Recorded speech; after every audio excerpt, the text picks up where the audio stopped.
All right, guys, we have another Seeing Through Gebser video today. Thank you guys for continuing to watch. We are working our way through in this edition of the book. We are on page 356. So we are starting and most likely ending Temporics. I almost dropped the book there. The section on Temporics. And Temporics really is an attempt to reveal the plentitude that is hidden behind the purely mental conception of time, not only in the form of mythical temporicity and magical timelessness, but also these now irrational four-dimensional attempts to, at best, integrate space and time, and at worst, unify space and time.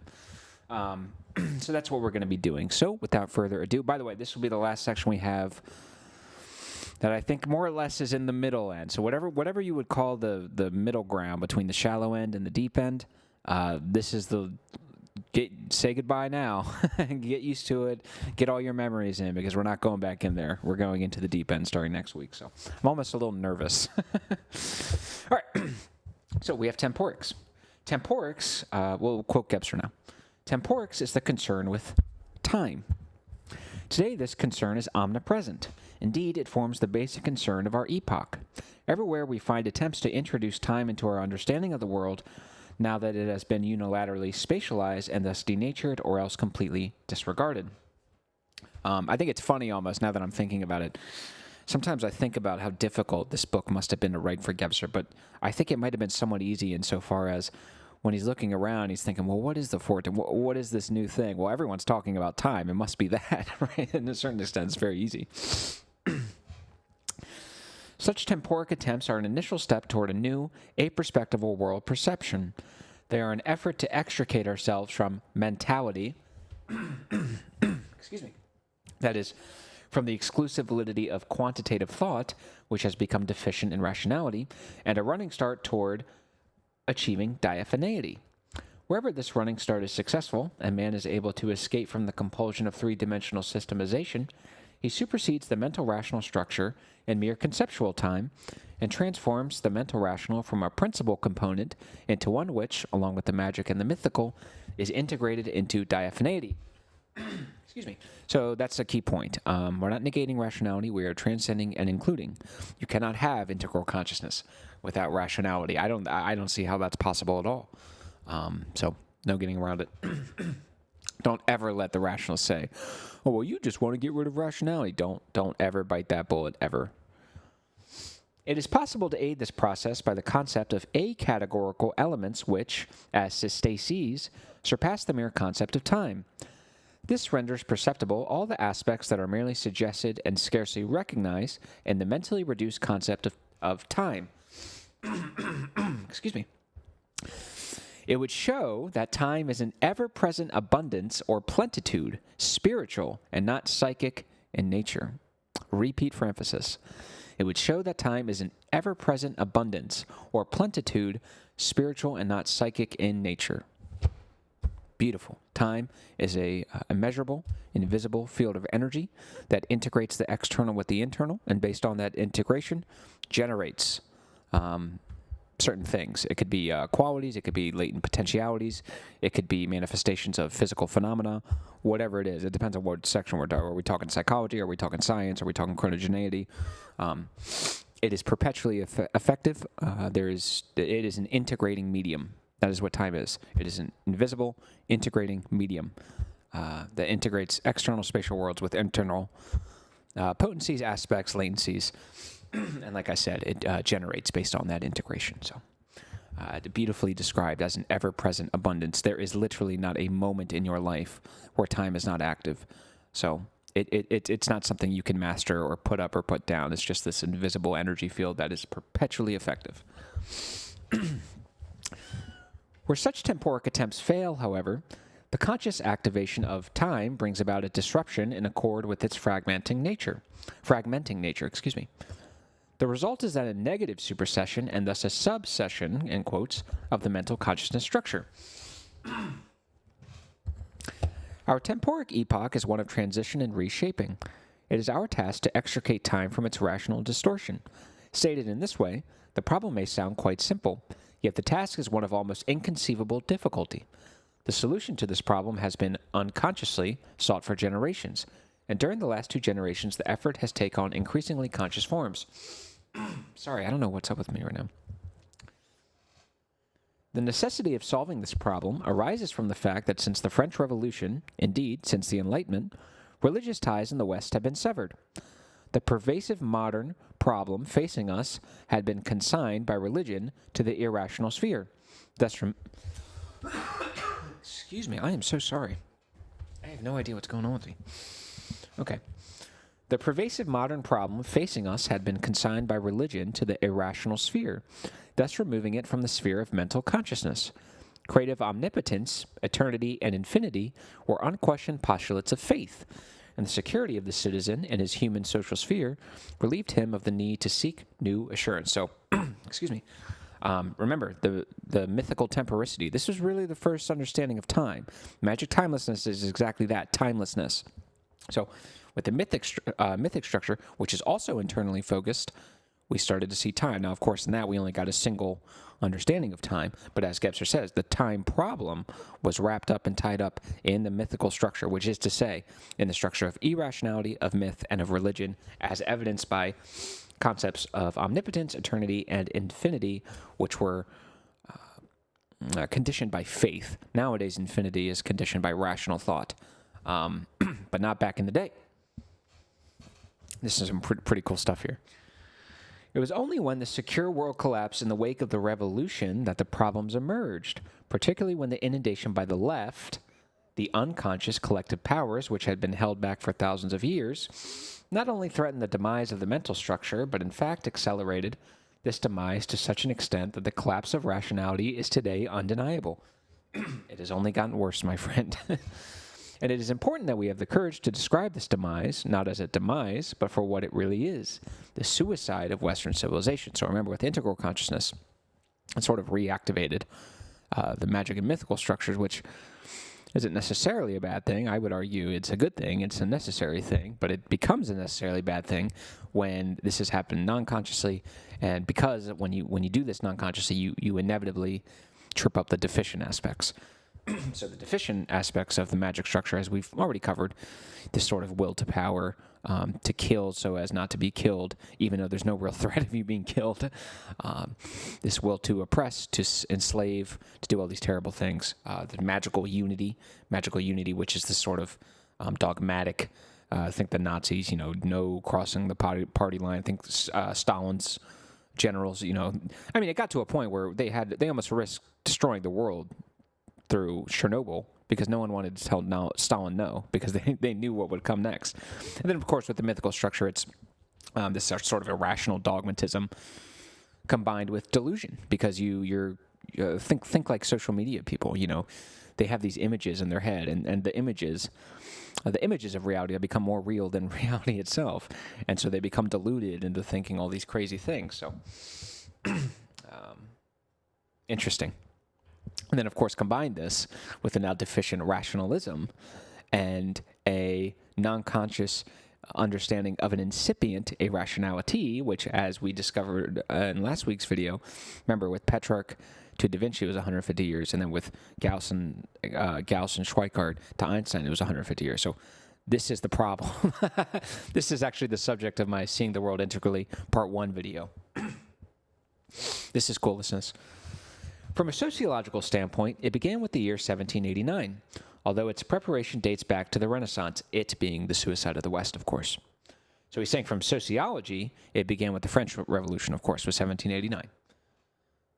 From a religious point of view, it originated with the Enlightenment and became effective with the pronouncement of God's death, which means a destruction of man's innermost essence. From the standpoint of political power, the suicide began with World War I and was completed by the existential proclamation of man's death. This was itself only the consequence of the destruction of man's inner being by the self-destruction of the divine in man, and by his rational denial of all the irrational and pre-rational aspects by which he dispossessed himself of his own foundation. So all these terrible things that happened, World War I, the French Revolution, and the pronouncement of God's death, it comes about out of two things. One, a reactivated, now deficient, pre-rational and irrational. And two, you denying or cutting off the divinity And man, that's a big problem, according to Gebser. Now, he never comes out and says it, I don't think. It doesn't take a ton of reading between the lines to realize that Gebser is a very religious man. He takes spirituality very seriously. And he does. And John David Eber makes the same point, too. He says you're essentially delusional if you think for 1 second that World War I and World War II had nothing to do with Marx, Nietzsche, and Darwin. That's insane. When you cut off the unity imposed, whether it's irrational or not, the unity imposed by the Christian mythology, we'll say, yeah, expect to see some conflict and division. It's no one can justify anything anymore because the way everyone justified everything was through God. Well, once you get rid of that, no one could justify anything. This is why we went to war over meta-narratives or myths, right? We would never go over...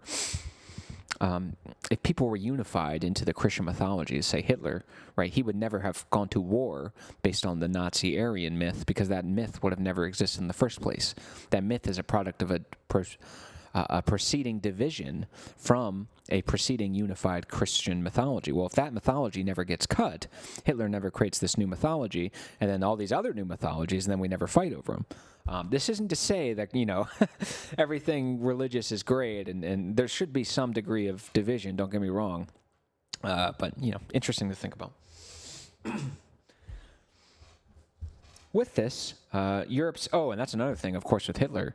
Obviously, he had a very strong pre-rational drive to oppress and to impose his will on people. That's the magic structure, as we just talked about. So your inability to come to terms with your pre-rational aspects, look what it led to. It led to absolute disaster. With this, Europe's predominance has come to an end, completing at least in the area of power politics its abdication. Spiritually, the suicide which has been carried out, primarily the suicide of European rationalism, opens the way for achieving a new point of departure. While one segment of the Europeans is preoccupied with self-surrender, i.e. self-negation, the other assumes the new task that lies beyond the reach of such negation. So the one side, and maybe I do admit, maybe this is my biases coming in here, the one side that is tasked with self-surrender, self-negation. Who does that sound like? That sounds like all the Neville Chamberlains of the world who think that the West is evil and all we have to do is appease people and stop all this violence.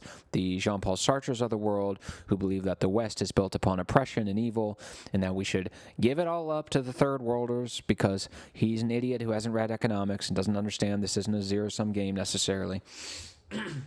Or it sounds like the modern far left. America's racist, America's sexist, we got to burn it all down, we got to tear it all down. That's just my opinion. I do admit maybe my biases are coming in, but when you have a strong side saying that the foundations and everything about, almost in a literal sense, because of this postmodern social construction sense, is oppressive and evil, and that we should burn it all down and either replace it with its exact opposite, which is essentially just more third world stuff, or not replace it at all. I mean, that sounds pretty much to me like self-negation and self-surrender. What do you think? Maybe, I don't want to be... Okay. The ego has become insignificant. Unable to offer the world any stability, it falls victim to the collective. The superiority previously held by the ego turns into impotence and leads to suicide, even if the suicide is manifest only in the ego's submersion into the mass. And the masses are merely an expression of an amorphous egolessness which arise from the loss of roots in the former we of clan or the community of believers. Beautifully said. We have discussed earlier the problems of ego, the masses, isolation, and collectivism. Page 22. So why don't we come back here? Let's go to page 22.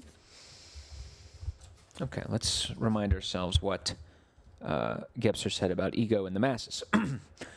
The overemphasis on space and spatiality that increases with every century since 1500 is at once the greatness as well as the weakness of perspectival man. His overemphasis on the objectively external, a consequence of an excessively visual orientation, leads not only to rationalization and haptification, but to an unavoidable hypertrophy of the I, which is in confrontation with the external world. So remember, rationality, of course, is built on objectified space, and if there is an object, there must be a corresponding subject placed in in direct opposition to uphold it. You can see the rational division and antithetical in display here in rational thought. So, of course, as things become more objectified and more spatialized, your ego is going to correspondingly go up, up, up. It's going to consolidate and rigidify further, further, further. That's a big problem. This exaggeration of the I amounts to what we call an ego hypertrophy. The I must be increasingly emphasized, indeed overemphasized, in order for it to be adequate to the ever-expanding discovery of space.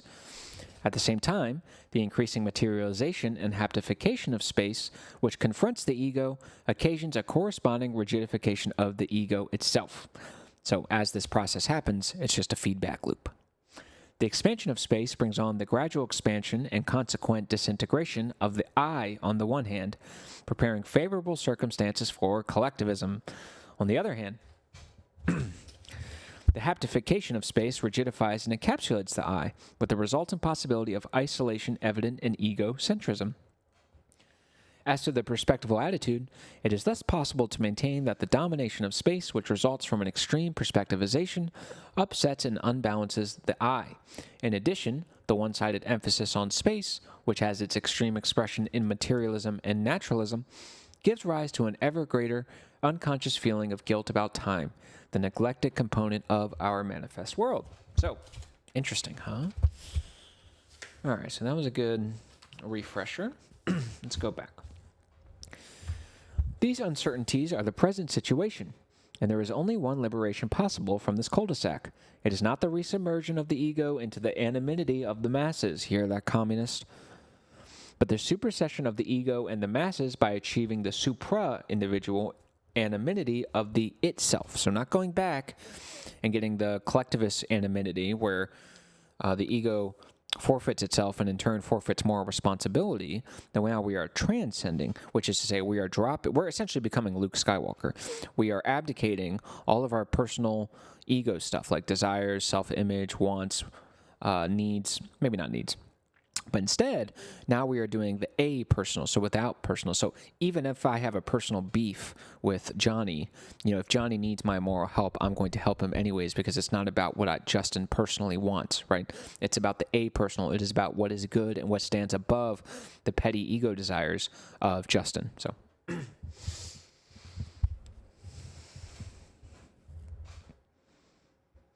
to achieve this is to achieve ego freedom and the actualization of a more intensive consciousness. At the same time, it would uphold a detachment from one's own ego as well as the recognition of the temporal conditionality of all that is connected with the ego, such as desires, feelings, and manifestations of will.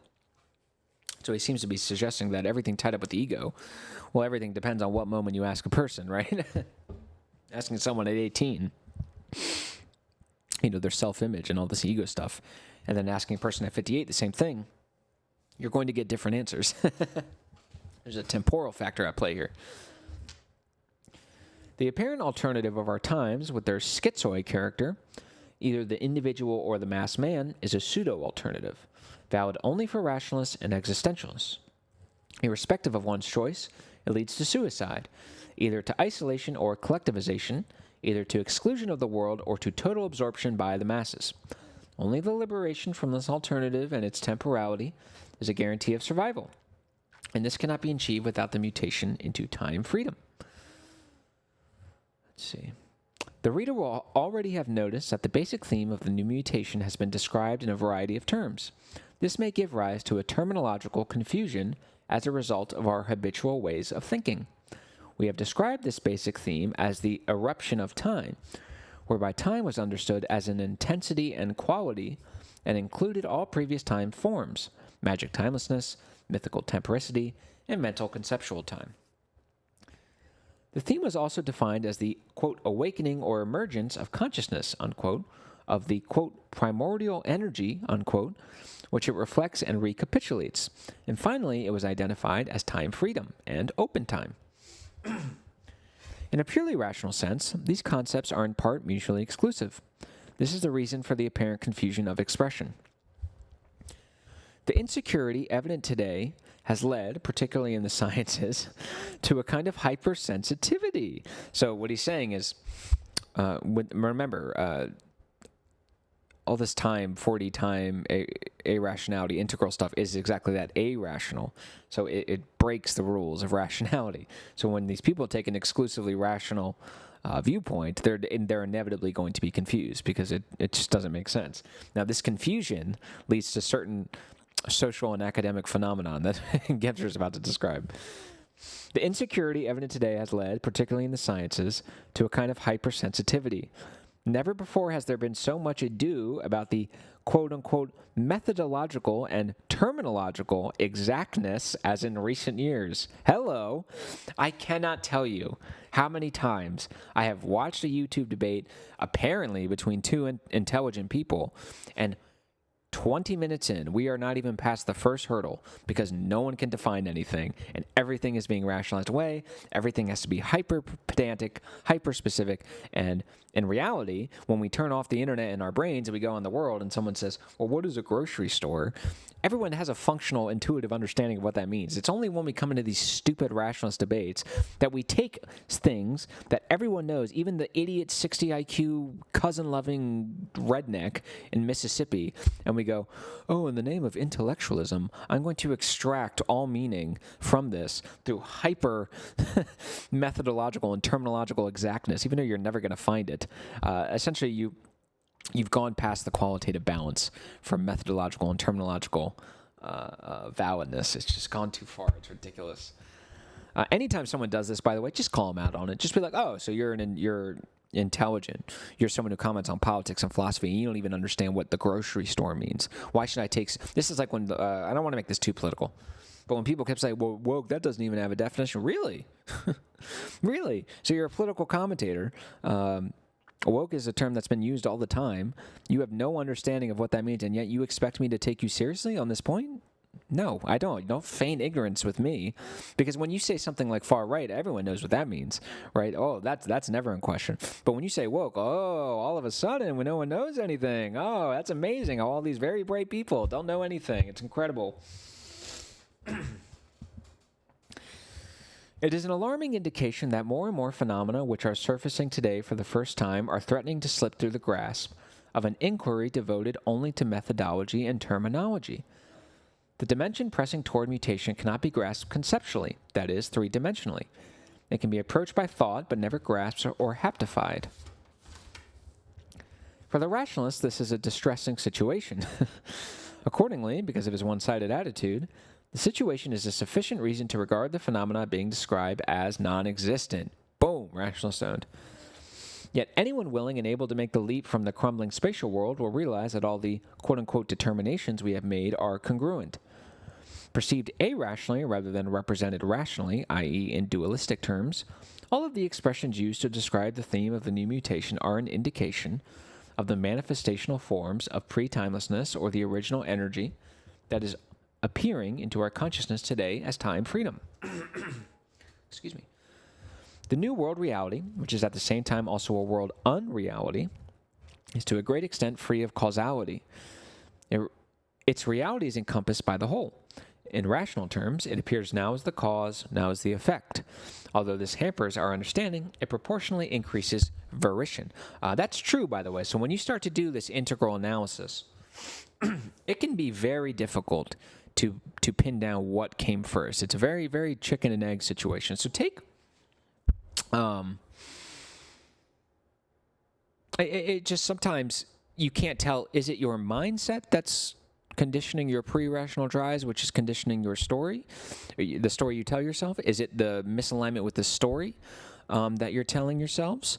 And that's messing... It's very difficult to find. So I'll say when you're doing this integral analysis and you're trying to figure out how the pre-rational, irrational, and rational are all conditioning each other to create the actions or words of the person you're speaking to, for example, don't get lost on causality. Who cares? It doesn't matter. Even if you can find it, it's not that big of a deal because it's like this perpetual interflux.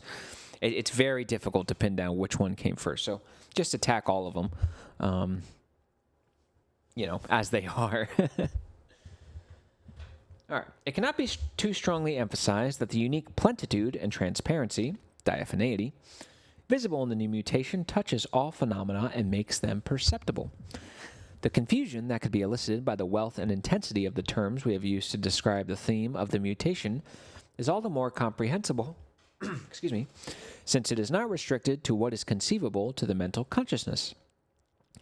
We must not forget that in our era, which is now coming to a close, we are accustomed to considering the validity and necessity of everything from a mental standpoint. But the mental is not even adequate to quote-unquote comprehend the mythical, not to mention the magic. We have conceded the status of reality to only an extremely limited world, one which is barely 1/3 of what constitutes us and the world as a whole. The new integral structure, I need to move this book, on the other hand, requires us to recognize all quote-unquote preceding structures and the irrevocable efficient actualities which they integrate and make perceptible. This plentitude, which cannot be grasped systematically, is likely to elicit displeasure and annoyance. Displeasure already borders on anxiety. The systems are threatening to fall apart. It becomes apparent that they can encompass only a segment of reality as a result of their mental limitations.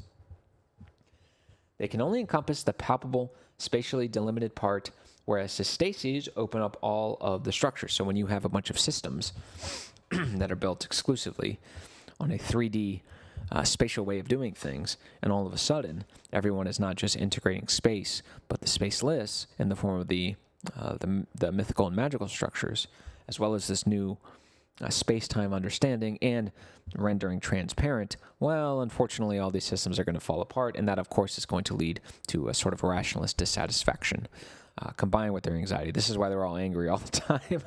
They can only see a sectored part. They can only see the rational. Everything else is put in the deficient irrational box. So from their perspective, you kind of understand where it's coming from. The rational is inherently good, and anything outside that is inherently bad, and you're seeing a whole bunch of stuff outside that come into being. Well, yeah, you're going to be dissatisfied and displeasured. I don't know what to say.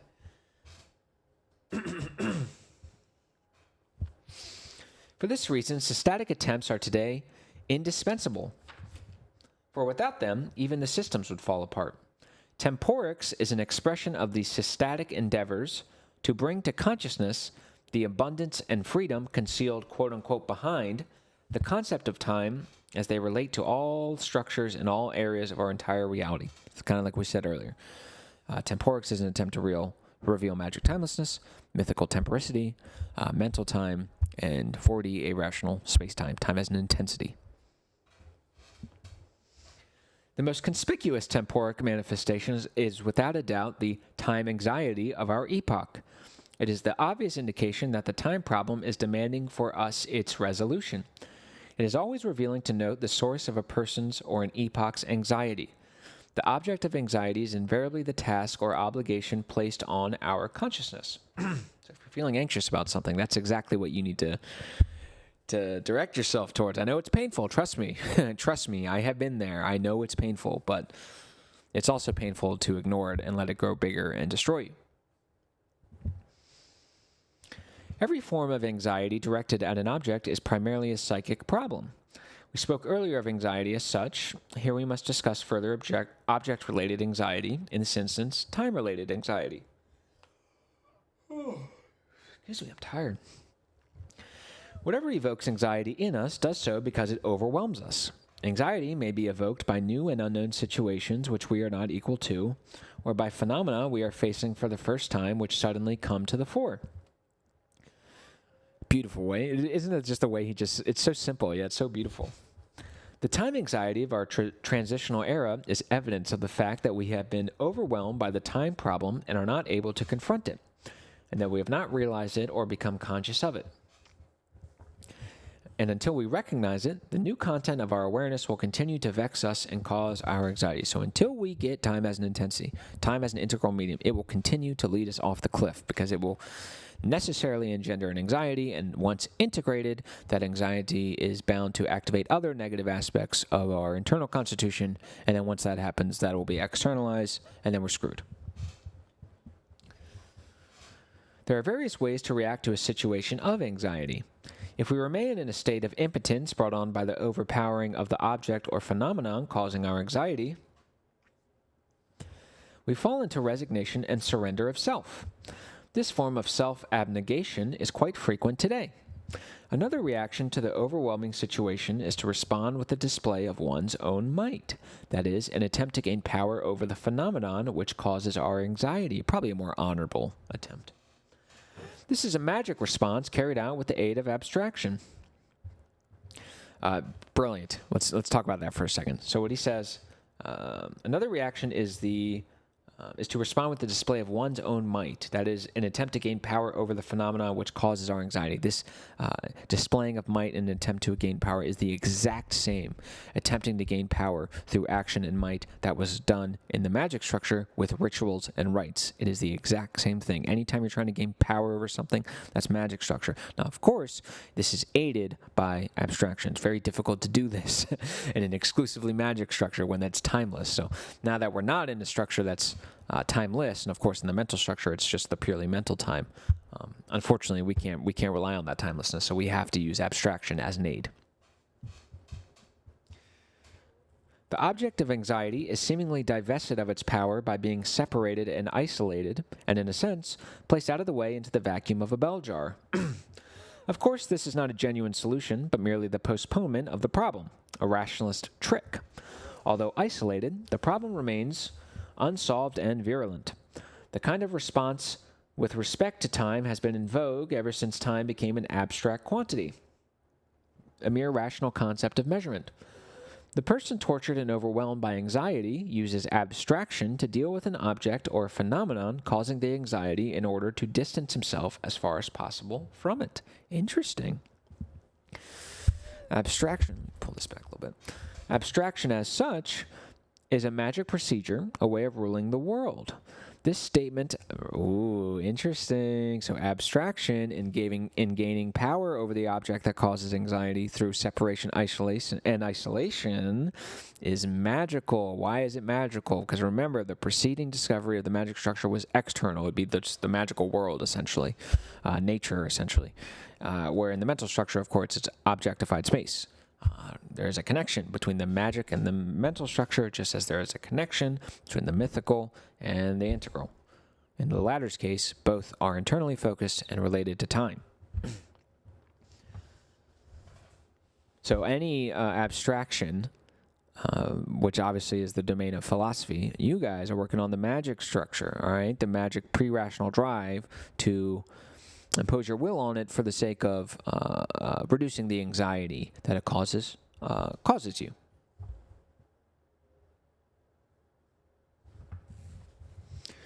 This statement by the Indologist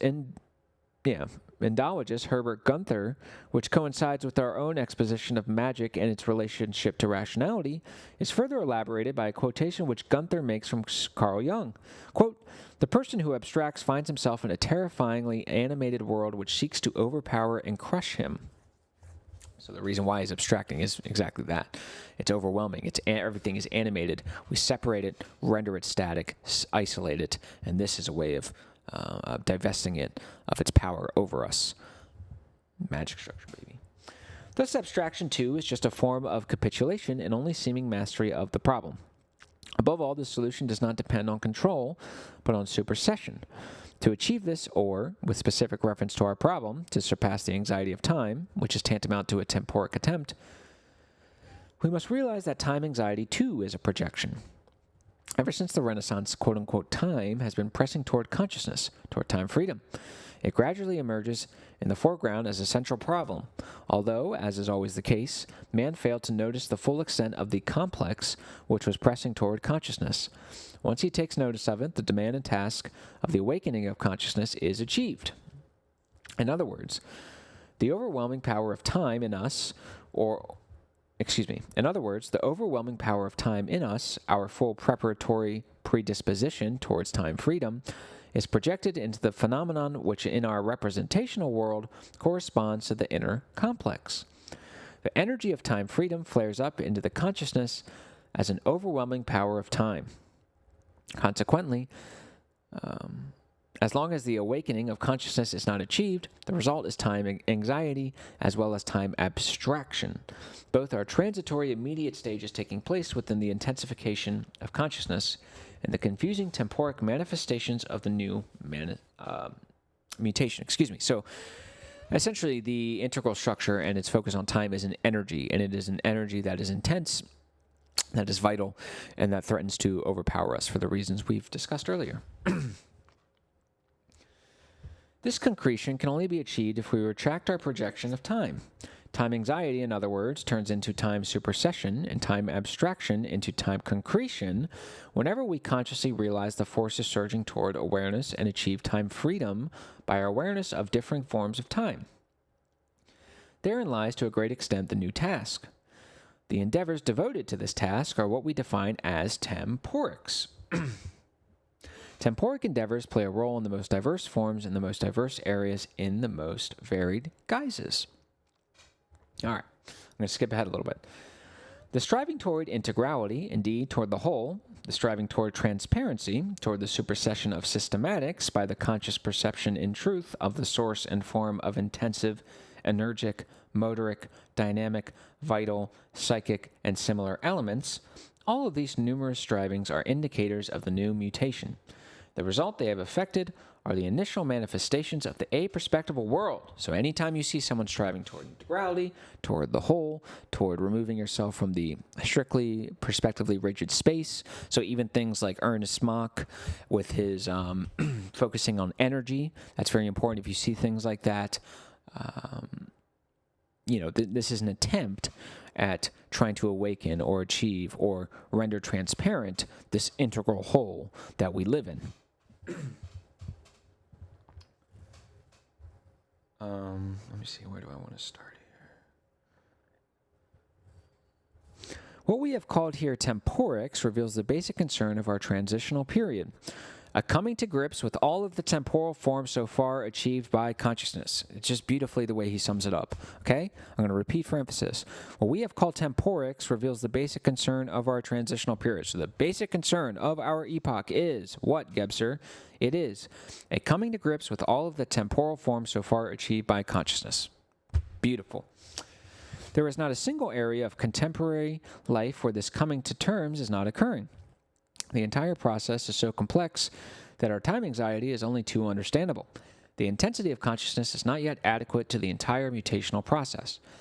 Yet the increasing demand also increases the intensity of consciousness. I'm going to skip ahead.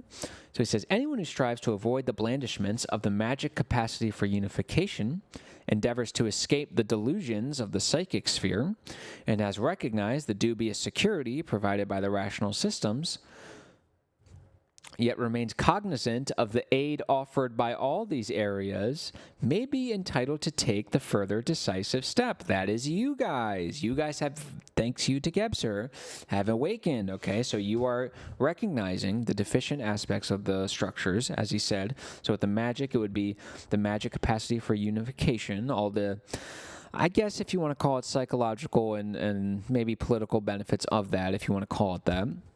They're not really benefits. To get rid of your ridiculous delusions and the images of the world that only serve to harm you and to lead you astray. If you want to stop building everything and building your foundation off a very weak foundation that is rationality, while also recognizing each one's efficient aspects, you are taking a decisive step. So don't worry. You've more or less, you're on your way there. And someone who knows and accepts the conditions, boundaries, and limits appropriate to the various consciousness structures may inquire as to liberation. After all, the anxiety of mankind is growing, and many are using this anxiety as a means toward dubious ends. The growth is a sign that the anxiety is hastening towards its culmination where it collapses, either initiating suicide or liberation. It is the task of this work to serve toward this liberation, which can be completed only via the awakening consciousness of the spiritual. And we might add, it is not a question of quote-unquote being right, but of being true. This is a greater demand than the mentally conditioned desire to be right, which is, moreover, patriarchal and egocentric. Before we begin the exposition of the manifestations of the new consciousness in the following chapters, we should note those characteristics that can be considered expressions of the new consciousness, since, as we have seen, they do not have a decisive role in any of the previous consciousness structures. It will be permissible for us to speak of the manifestations of the aperspectival world whenever we meet up with themes or motifs which can be described more or less in the following key terms. Now I'm going to list off some of the key terms that signal that we are in the realm of 4D irrational integration rather than any of the other previous structures. So the whole, as opposed to unification. Unification applies everything is one. The whole is everything is both divided and unified simultaneously. That's probably the difference. Integrity, transparency or diaphaneity, the spiritual or the diaphanon, the supersession of the ego, the realization of timelessness, the realization of temporicity, the realization of the concept of time, the realization of time freedom or the achronon, the disruption of the merely systematic, the incursion of dynamics, the recognition of energy, hello Mach, the mastery of movement, the fourth dimension, the supersession of patriarchy, the renunciation of dominance and power, the acquisition of intensity, clarity instead of mere wakefulness, and the transition of the creative inceptual basis. So anytime you hear those key terms, these are attempts at liberating us into 4D consciousness. These key terms presuppose the overcoming, or at least an attempt at overcoming, certain quote-unquote isms. Inceptions toward the supersession of the following isms are invariably the first manifestation of the aperspectival world.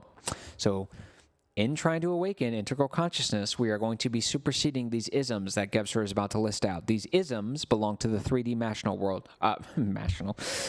rational world, and they need to be dropped, all right? They are killing you, and you need to drop that stuff. Perspectivism, dualism, materialism, dialectics, positivism, nihilism, existentialism, pragmatism, psychism, vitalism, mechanism, rationalism, and spiritism, to name only a few. I'd be very interested if he would put liberalism and conservatism in there. He obviously didn't. That's very interesting to me that he left those two out. That's very interesting. But let's go over some of these interesting ones, right? Perspectivism, that's obvious. We're getting out of this just the purely visible. Dualism, obvious. Materialism, obvious. Okay, you will never, ever, ever find. Materialism is a dead end. Not only is it the counterpole to paternal rationality in maternal materialism, but it's never going to be enough to fulfill the human. I don't know what to say. Vitalism, not so much. Dialectics, yeah, dialectics presupposes the dualism. Yeah, that's got to go. Thank you, Marxists. Positivism, not everything can be proven rationally or materially or spatially. That's got to go. Nihilism, that's self-explanatory. That's got to go.